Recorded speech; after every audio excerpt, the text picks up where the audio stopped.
Hey, how's it going? My name is jackiefishhh and welcome back once again to some more Rise of Mordor Total War. Today we are taking a look at the new Isengard units which have just been added officially to the mod, which is really awesome to see that it's already getting updated. I believe the mod itself has only been out, in a public release for about a week and a half, 2 weeks now, and we're already starting to get units, as well as that there's a ton of cool sub mods adding in new additional units as well for the other factions. So I'm really excited that Rise of Mordor is getting the love and attention it needs, because it is an amazing mod, and the more people who jump on, the more people who just add in weapons, shields and stuff from the community, the quicker that this mod will get developed. So at the moment we are obviously on a online battle. This is actually a replay I managed to get. We're not playing on any fancy custom maps, and we are playing up against the Galadriel Elf sub mod as well, so you'll see my Elven counterpart over here again. This isn't part of Rise of Mordor, this is just a separate mod. So I guess let's go ahead and take a look at the units themselves, and then we'll jump into the battle.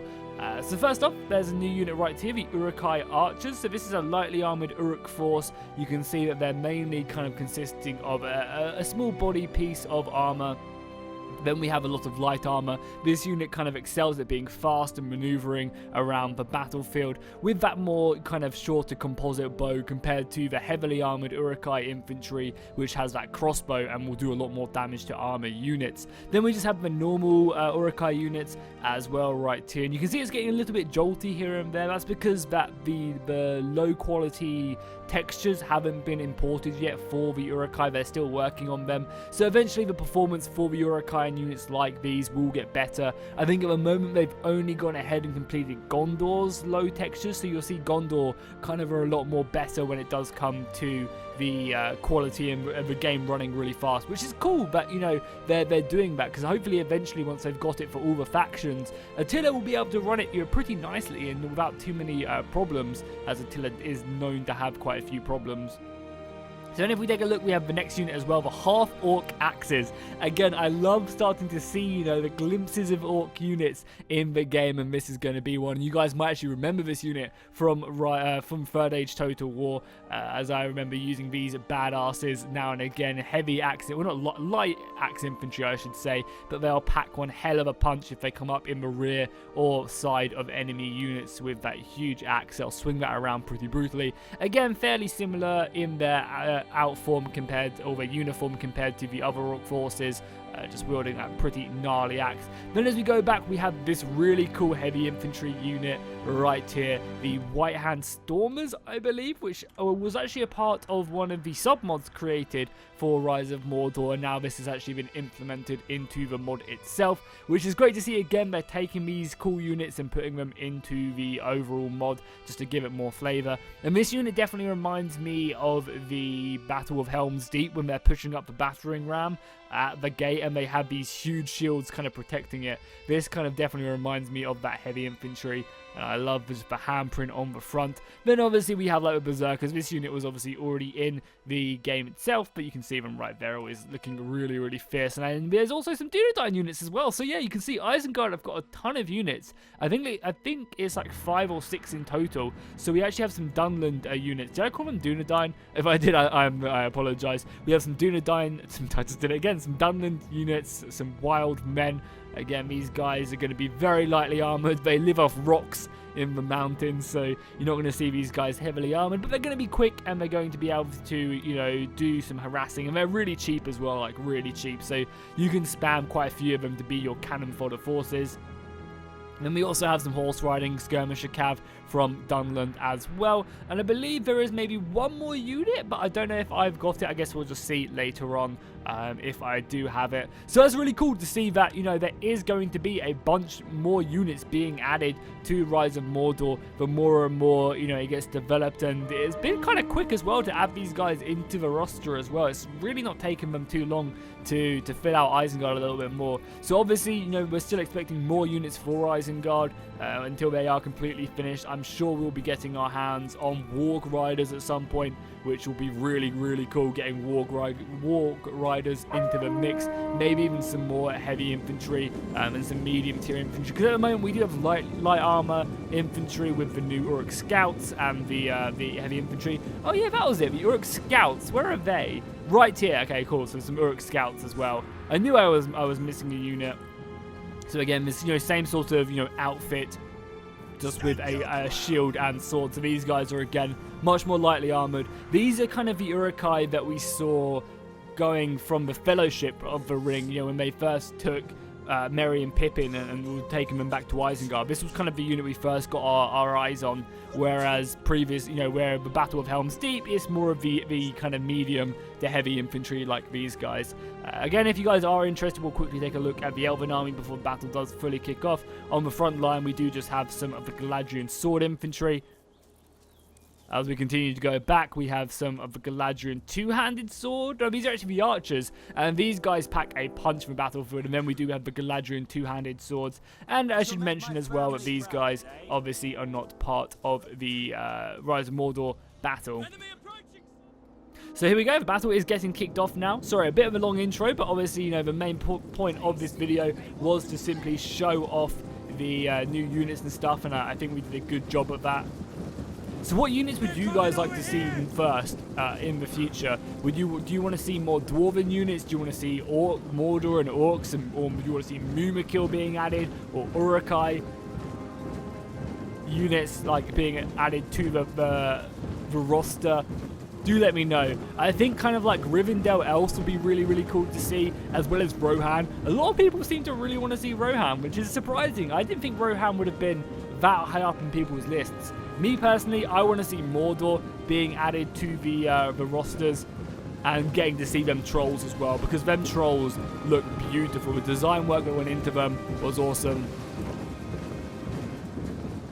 It's just getting their animations into Attila, which is going to be a little bit tricky. So here we go, the first little engagement. I'm going to be throwing up my my Uruk-hai archers.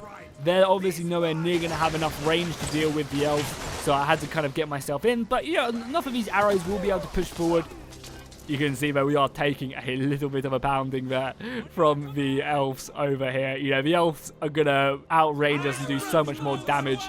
They are skilled archers, whereas my dudes are kind of almost just like cannon fodder to hold back the enemy advance. You can see I'm trying to take out infantry as well as trying to take out the shield wall, but the elves are in a pretty gnarly shield wall with their elite armor as well, so it's going to be hard to find the gaps in that to take them down, pierce their armor. But you can also see my heavy infantry line is being advanced right now. Archer fire just ferociously going back and forth as we do go down the battle line. I'm also pushing over on the left-hand side with my cavalry, getting my Dunland skirmishers to throw some javelins off, trying to take down as many of these guys as possible. And let's go ahead and do a little bit of slow-mo as the units do get closer and closer. You can see the battle commands have now been given. And unfortunately, this isn't going to be like a Fellowship of the Ring moment when they're at the first battle, where all the elves just rip up their swords, taking down the Orc army. But I'm sure it'll still look cool nonetheless, as we do have both sides just exchanging that brutal arrow fire. And I can just imagine the elves are going to be so strong. That replenishment ability to give them more ammunition. To take out the elves in a battle, you're going to need some pretty gnarly cavalry, I believe, to finish them off. So on my front line, I'm going to be pushing up this medium tier infantry, I believe, first. Yeah, the medium tier Uruks first, to try and break up and at least soften this army. I'm also going to be throwing in my my axemen as well, my half-orc axemen. They're going to be charging in and trying their best to get some casualties. And I want to throw these guys in so I can break the enemy battle line first. Trying to thin up this formation and cause it to crumble. So we're going to see that coming in. I'll start the camera a little bit as well, so we can just go down the battle line and watch these elves and Uruks fight one another. And you can see the half-orcs are doing their job right now. They're breaking up this shield wall with their these huge axes. They're taking down a lot of this unit. Now we have to be very careful, because I imagine this unit is very, very vulnerable if it's not kept well. We also have this unit of Uruk scouts moving over to meet this unit of two-handed elven swordsmen. So if we were to be shot upon, in the sides and stuff, that would be catastrophic for us. Oh no, here come the elven sword masters with two-handed swordsmen as well. Thankfully they charged. Stop, what the hell? Okay, here we go. I don't think my lightly armored Uruks are even looking right now. Please say I noticed this and reform the battle line, because they're about to be run through by the two-handed swordsmen, which are extremely strong. These elves are like the creme de la creme of the elven forces right now. They're very, very strong, and they'll run through my unit like a train, literally smashing that battle line. But I mean, talking of battle lines, that looks pretty gnarly. I'm not gonna lie. With all the units kind of mating up, we've got other units ready to go in. I'm kind of holding back my my Dunland soldiers and also my stormers, my Uruk-hai stormers as well, before throwing these bad boys in. I really love their curved blades as well. Kind of a nice addition. So you can see I'm waiting to push these guys in. I've also got my second line of more stormers ready to be committed when they are needed. Over here on the right hand flank, if you take a little zoom out of the battlefield, you can see the battle lines are fairly well matched. I'm throwing in cavalry where I can, but the main thing is I feel like that archer line is still exchanging fire with my battle line, and you're going to see some of my units just can't stand up, especially these lightly armored units just can't handle the heavy two-handed swordsmen of the Galadriel elves. They're going to be top tier infantry, and obviously these lower tier infantry are not. What even are they? They trained. So I think it goes like untrained, trained, elite, and something else at the top when it comes to the tier system in Rise of Mordor. So you're going to see like a lot of units around the trained tier who are going to be okay, but nothing too special. And then the elite forces, which I imagine is what these guys are. Yeah, these guys are elite, the two-handed swordsmen. So because of that, they're going to be able to just output so much damage. But I also thrown in my berserkers. Now the berserkers are fierce as hell, and they're going to chop through a lot of this armor, especially with the support of the axemen as well, the half-orcs axemen. Dodging that, nice. And the berserkers come up as well with their huge swords just swinging left, right, and center. That guy getting smashed into the back as well. Luckily his elven armor is holding intact and we're repulsing them swings. But for how much longer? My arrow fire as well coming in and getting a really nice volley off there. But the elven battle line is holding besides this center point. I've managed to crumble the center right now, and it's going to be up to my forces to push on and take advantage of that. We'll go back up to normal speed now as we continue to watch. We can see my kind of central point right here is starting to break a little bit. But again, you know, that's okay. I have plenty of men to resupply that. The half-orc axes as well have done a great job. This is a very deadly unit, as you can see. The more of the two-handed swordsmen are going to be brought in. And again, these are kind of just a better version of my unit. So much blood and gore going off. And again, if we look down there, you can see fighting moving on. I'm trying to take advantage of all the gaps appearing in the elven battle line by sending my own soldiers forward. And I still have a nice little reserve line. But the elven archer line has simply just fallen back right now. And these guys are going to continue to shoot away at my own battle line. My archers are starting to dwindle, running out of ammunition. And obviously the elven archer line is going to be perfectly fine. And it does look like that the heavier infantry of the elves are now being committed. It means I'm going to have to push in my stormers very, very soon if I hope to be able to withstand this advance by the elven line.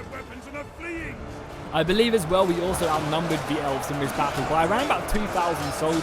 The Uruk-hai obviously getting more soldiers per man or per unit. I believe the Uruk-hai gets only like 160, whereas the elves get something along the lines of like 100, maybe even less than that. The lightly armored Uruks getting their limbs just decapitated right now. And it's really up to these berserkers who are on my front line right here. Then they need to be the ones to break through this formation. Because if I can create kind of a solid gap in the center, I can finally push up my stormers who are still waiting right there. I mean, look at that. It looks so cool. And again, especially in like defensive test judo, it looks even cooler. This was more of an aggressive battle for my forces, so I didn't really get to show off that too much. So it does look like my Dunland line over on the right hand side, they are routing.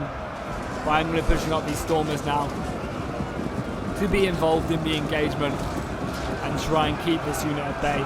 And now again, the stormers are very much a defensive force more than anything else. With them huge shields, they're not going to be as aggressive as maybe these two-handed elven soldiers are.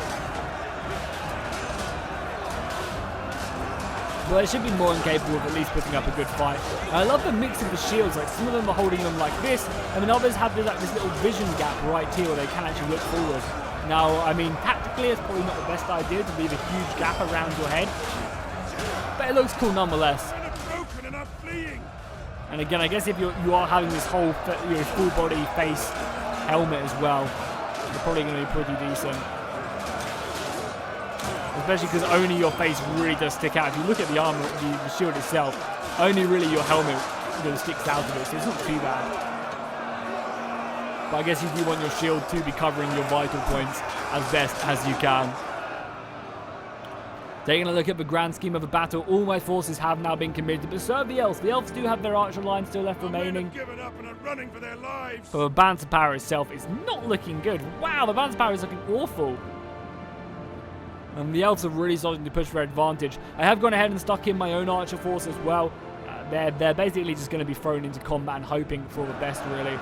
My general as well. My general did actually manage to cut through one of the enemy elven two-handed sword units, so I'm definitely happy with how these stormers have performed. They are expensive though, and that's going to be one of the reasons why. I'm hoping my general though can make a little break for it on this right-hand side, and then use that to his advantage. Well, it's pretty badass. I love the Isengard flags as well. They really are awesome. So my general unit fighting off hard. It does look like the battle isn't going to go in my favor, even though, like, I feel like, okay, maybe now it doesn't look great for me. The elves are just really, really strong. I think, obviously, not being part of Rise of Mordor, not designed for Rise of Mordor, the balancing is a little bit off. But again, this is just because, you only get access to like 3 or 4 of the elven units. So because of that, their units are obviously going to be top tier, so, you kind of need an entire army of elite Uruk-hai if you want to try and go toe-to-toe with them. But I feel like my forces did pretty admirably. Like, I'm happy. We managed to kill like 2,500 of them, so I'm not really complaining too much.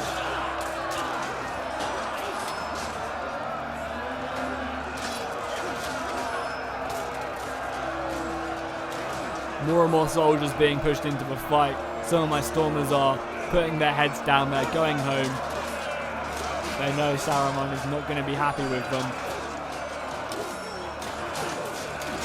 But I think overall this has been some really nice additions to the Uruk-hai army. It's going to make playing them a lot more enjoyable. And I think once they add wargs to the Isengard army, it is going to really kind of take them up a notch. Because then wargs can obviously fear cavalry in the battle.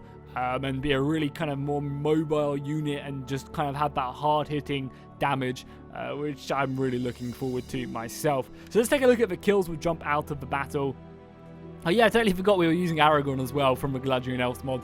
So as the Uruk-hai, I actually ended up losing almost 4,000 of my army, which was kind of funny compared to the, Anti-Eagle lost 1,800 of his Galadriel Elves, which is brutal. But my half-orc axes did their job, they definitely did probably best in my army. A lot of them getting well over 100 kills.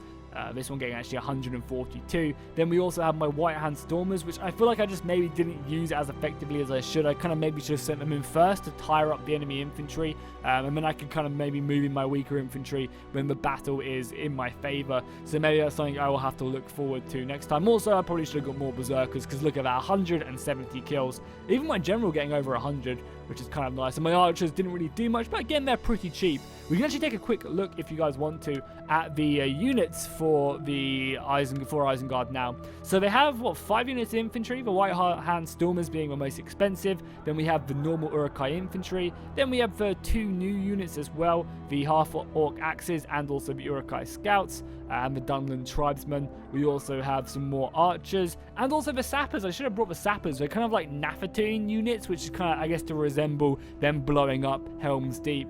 And they finally do have the Dunland horse riders and the supply wagon. So as you can see, the roster is slowly getting complete. Maybe add 1 more infantry unit, a couple more axe infantry, maybe some warg riders, and I feel like Isengard is looking pretty good. Is there any units that you guys in particular would love to see for Isengard? I'd be interested to find out. Also, be sure to subscribe to the channel if you haven't already, and also keep an eye out tomorrow as we are going to be playing the Battle of the 5 Armies. There's a really awesome custom map just hit the workshop, which we're going to take out for a spin and hopefully try and have an amazing battle, recreating the movie The Hobbit at the Battle of the 5 Armies with Dale, the dwarfs, the elves, and the Uruk-hai. Obviously, we can't use Mordor yet, or any of the Orcs of Gundabad, unfortunately, as they're not in the game, but we'll just have to go back and redo it at some point. We will be using the Uruk-hai for the evil factions, which should be dope as hell. So make sure to drop a like and a comment if you enjoyed this, and I'll see you guys in the next one.